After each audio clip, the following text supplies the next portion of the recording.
Eh bien salut à tous, j'espère que vous allez bien. On se retrouve aujourd'hui dans une toute nouvelle vidéo. Malheureusement, c'est encore une profanation d'église.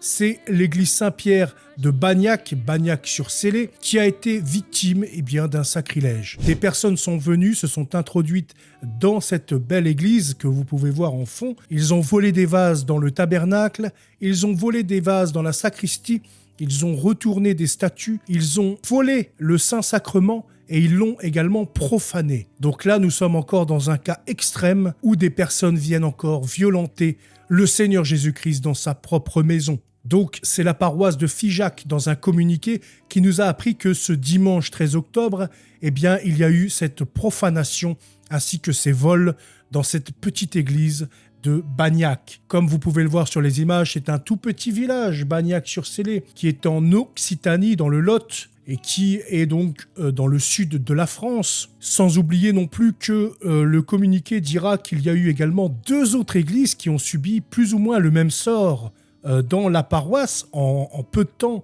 et je n'ai pas eu l'information à ce sujet.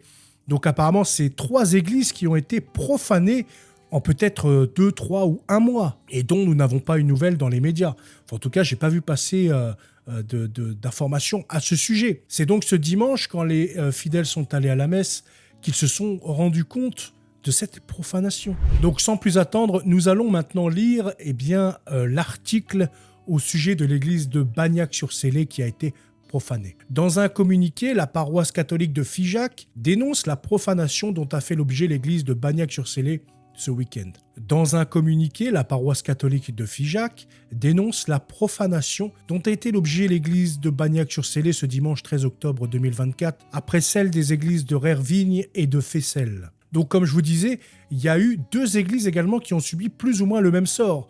Donc l'église de Rervigne et celle de Fessel. Ça fait donc 3 églises dans la même paroisse qui est attaquée. Donc ça ne peut pas être un hasard. C'est certainement 1 ou 2 personnes, des espèces de sataniques ou quoi, qui vont dans toutes les églises de la paroisse pour les salir, pour les profaner. Encore une fois, pour insulter le Seigneur Jésus-Christ dans sa propre maison. Une plainte a été déposée à la gendarmerie. Dans un communiqué, la paroisse catholique de Figeac dénonce encore cette profanation. Dimanche 13 octobre à Bagnac-sur-Célé, pour la messe paroissiale de 11h, les paroissiens ont découvert avec tristesse leur église profanée. Comme pour l'église de Rervigne et de Fessel, il y a quelques semaines, des vases sacrés de valeur ont été volés dans le tabernacle et dans la sacristie. Le Saint-Sacrement a été emporté et profané. Une statue à l'intérieur de l'église a été retournée volontairement. Ces profanations vont à l'encontre de la confiance et du respect que nous devons à Dieu et par là blessent les fidèles qui croient en la présence réelle du Seigneur Jésus-Christ dans l'Eucharistie. Par ailleurs, ce vol est une atteinte à la mémoire de nos aïeux et constitue une disparition patrimoniale très importante pour toute la commune de Bagnac. Encore une fois, ce n'est pas réservé aux seuls catholiques. Ce genre de vol du patrimoine, cette dégradation du patrimoine, ces profanations d'églises, ça touche également les résidents locaux, ceux qui habitent Bagnac ou la région, ou alors la ville où s'est produite cette profanation. Mais ce n'est pas fixé sur les catholiques, parce qu'il y en a qui aiment vraiment ce patrimoine, qui adorent ce patrimoine sans pour autant être catholiques. Il y a des personnes qui ne feraient jamais ça de leur vie, même s'ils ne sont pas catholiques. Ils aiment quand même Jésus-Christ, ils aiment les églises, ils aiment ces bâtiments et ils les respectent. Et même certains, on peut voir dans certaines associations de reconstruction du patrimoine, on peut voir des personnes non catholiques qui viennent aider à restaurer des belles églises, à restaurer des statues, à faire des dons, etc.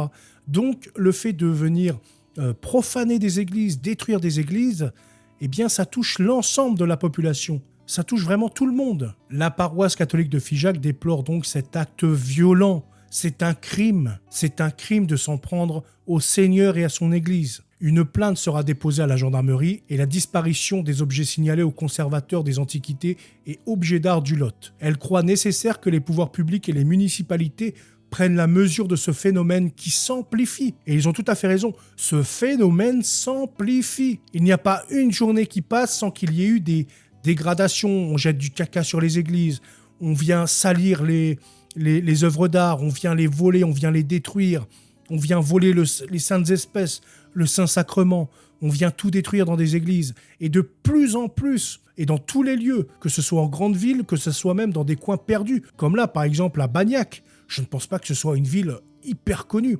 Ça doit être un petit bourg, j'ai même pas regardé le nombre d'habitants.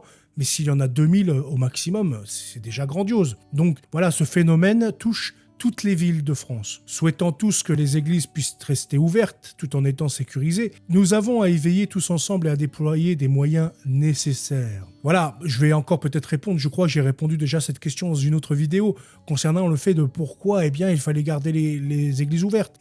Pour ça, pour l'adoration, pour venir s'y recueillir, pour visiter, pour découvrir notre patrimoine. Donc ce n'est pas à nous de fermer, mais c'est à l'État de régler le problème. C'est à l'État de donner les moyens pour que les églises soient protégées, notamment les mairies, les régions, etc. Il y a de l'argent et l'argent des impôts doit servir. Monseigneur Camiade célébrera donc une messe en ce 15 octobre. Donc la vidéo sort à 20h, c'était à 18h. Il y a 2 heures, donc une messe de réparation a été célébrée par Monseigneur Laurent Camiade, évêque de Cahors, dans l'église de Bagnac. Seul un acte d'amour et de vénération envers Dieu peut réparer avec sa grâce l'offense qui lui a été faite. Donc je vous invite d'offrir votre chapelet, d'offrir des prières en réparation et en union avec cette messe de réparation célébrée par Monseigneur Camiade. Je vous invite vraiment à prier pour toutes les églises. Et d'ailleurs aussi pour celles où c'est où on n'a pas d'informations. Parce qu'en France, il doit y en avoir beaucoup plus que ce que les médias montrent. Certaines fois, peut-être que c'est resté dans un petit journal vraiment qui n'est même pas référencé par Google ou je ne sais quoi. En France, il y a tous les jours de ce genre de faits, en fait. Il faut vraiment en prendre conscience et essayer de prier vraiment de ce côté-là. Que ce soit prier pour les âmes du purgatoire, prier pour nos églises, notre patrimoine, pour éviter ces profanations, ces dégradations, ces destructions. En tout cas, je vous souhaite une très bonne journée et à bientôt. Salut.